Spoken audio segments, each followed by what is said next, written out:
Welcome to our tutorial where I talk about our scenes analysis triggers feature, and we can use the internal axis metadata analytics that you can find here, and it's important that it's enabled.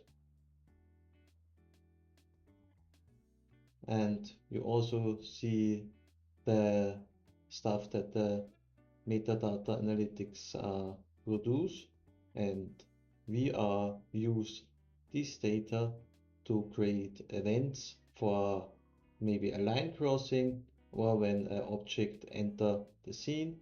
And why is this interesting? Because we have the possibility that we can track the car because it has an unique ID, and with maybe object analytics you don't have this information, and with our solutions you can track if maybe a car cross two lines. And we are now switching to our scene analyze trigger configuration,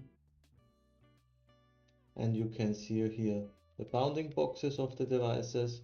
Maybe they are out of sync because the data is faster arrived than the video stream, and you can maybe add more delay or less delay so that the matching is better.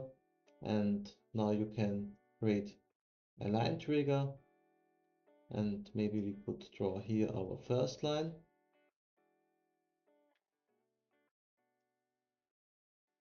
And also add a second line, because maybe we want that detect if the red car is driving here from the bottom to the left.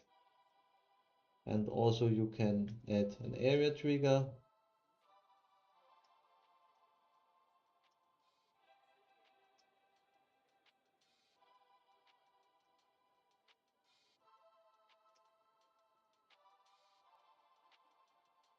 to select if something has moved inside, or also if a car or an object was in one area or in more areas. So you can combine, we would be able to detect if this car was in area 1 and also in area 2. You can hide the controls for better visibility.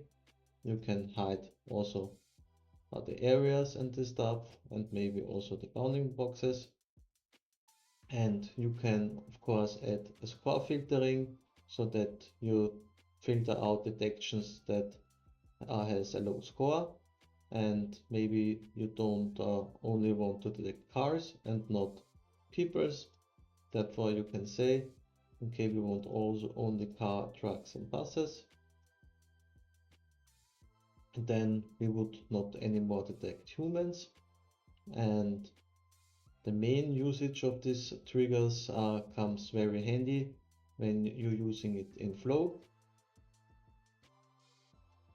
This is an old one, don't need this anymore.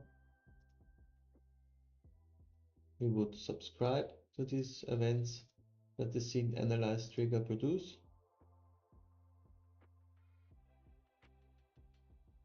And we can now here select for each line or area an event.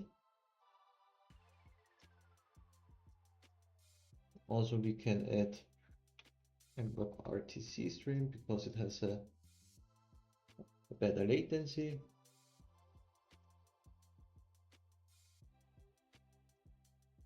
And now we are seeing if a car has crossed a line, how many of the line it has crossed, and of course which line was the current one.